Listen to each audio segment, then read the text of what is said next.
Hi guys and welcome to Everything Hair. We're a curated safe space for black women of all hair types to learn, educate and inspire each other on all things hair. Today's video is a bit different. We'll be going over some hilarious stories that I found on the internet. These stories will make you laugh out loud and then cringe at the state of hair care and the overall hairstyling industry.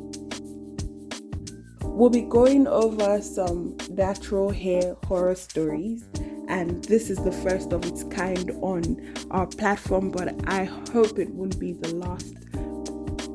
The first one is this lady. She says, I have been natural for 5 years, so I called ahead to see if the hair salon did natural hair.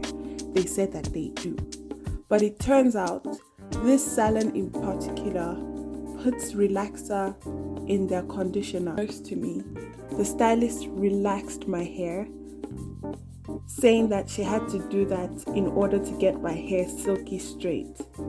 I've never wanted to end someone's life more than I did that day. This problem is a problem that you encounter once in a while, and people say things like, oh, she relaxed my hair and I didn't know. And you're just like, why so much deception with the people that are supposed to embrace our hair the most? I don't see any need for anyone to put relaxer in your hair if you don't want to put relaxer in your hair. And this is a problem that's happening way too often. And hairstylists have this problem where they demand so much. Just say you can't do the hair and move on with your life. Especially hairstylists in countries like in first world countries, where you find that they'll say, oh, you have to blow dry your hair, or you have to wash your hair, or you have to do 100 different steps before you can get a slot with me. It's so weird.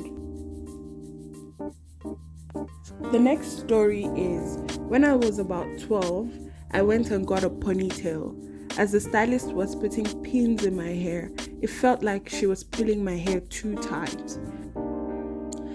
My hair felt tight for the entire 3 weeks I wore the ponytail, and I had constant headaches. Before this, I had never had a headache in my life. When my mom took the ponytail out, she discovered that one of the 3-inch hair pins had been jabbed into my scalp. Yep, this pin had been stuck in my scalp for 3 weeks. Oh my god, and she was just 12. The next story is, I had the same hairstylist from the age of 8 to 18. She was an older lady, but she had always put relaxers in my hair with no problem. By the end of 2011, I was looking for a new style. I asked my stylist for a bob, and oh boy, did she F it up. When she finally finished, I looked in the mirror and burst into tears. I had about 1 to 2 inches of hair, which had no style whatsoever. She asked me what was wrong, but I just ran to my parents' car as they tried to figure everything out. She had cut my hair before, but we didn't know why she messed up this time. About 2 months later, my mom informed me she had closed her shop and hasn't been the same since. This is a very hilarious story, and at the same time I feel very sorry. I feel sorry for the hairstylist, and I also feel sorry for the person whose hair was ruined. 1 to 2 inches of hair. After asking for a bob, I wouldn't know what to do with myself. Okay, on to the next story. My appointment was at 8 o'clock in the morning, but she didn't start on my hair until around 1 p.m. Then at 2, she took a long lunch break until 4:30. I was very upset at this time because the relaxer she used, after I had specifically told her not to use that brand, had burned me badly. She then proceeded to chop off my hair shorter than I had wanted it cut, and gave me Dora bangs. Not only was the cut too short, but it was very uneven. I was 13 years old, crying in the salon chair like a baby. On top of that, when I left the salon, I dropped my phone on the ground and it cracked. I never went back to that stylist again. This is the literal definition of a bad hair day. I have this thing with hairstylists where they don't listen to their clients. So someone might be saying, I think the relaxer is burning me, and they're like, oh, just wait 2 minutes more, or just wait 3 minutes more. No, she feels like it's burning her, rinse it out.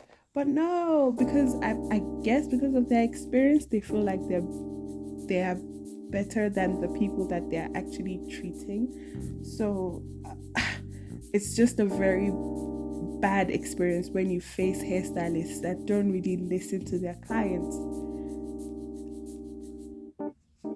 Okay, our next story time is titled "This White Hairstylist Who Was Given the Benefit of the Doubt but Definitely Failed." Let me tell you about the night before my high school graduation. I attended boarding school in the middle of nowhere, Massachusetts. After Googling black salons near me, I found a salon that claimed to be a black salon with 1 or 2 positive reviews about perms. So I booked my appointment and showed up. The place was dead. No customers. Just one middle-aged man who was not black. But I thought to myself, it'll be okay. No judgment. Anyone could learn how to do black hair. He washed my hair, blow-dried it, and everything was fine. He started putting in the rods, and as he's putting them in, he goes, "Haven't done this since beauty school." Haha. Long story short, I left looking like someone's auntie at church and would always remember the surprised look on his face as he said, "Hey, it's not that bad." No, sir, it was horrible. He gave an 18-year-old a look worn by 60-year-old grandmas. Needless to say, I styled my hair in an emergency bun for graduation. Oh, I feel so sorry for her. Our next story is about the car rental pickup that absolutely could not wait. The woman put my relaxer on, left to go pick up her rental car, came back 30 minutes later and finished my hair. And she was surprised that I was unhappy with my service. I just have a thing with people or hairstylists or whoever's handling hair that doesn't understand that relaxers should not be on people's heads for too long. Once your relaxer is on for longer than it should be, then you're basically frying your hair. And this lady completely, I don't know if she forgot that she had someone with the relaxer in her shop, but anyways, guys, I hope you found those stories as hilarious as I did. They were hilarious, and they also made me think about the overall hairstyling industry. If you liked this video, make sure to give us a thumbs up and comment on your black hair horror story or on a story time about your hair that you think that we should know about. Thank you guys so much for watching. Don't forget to subscribe to our mailing list in the description below, and I'll see you in our next video.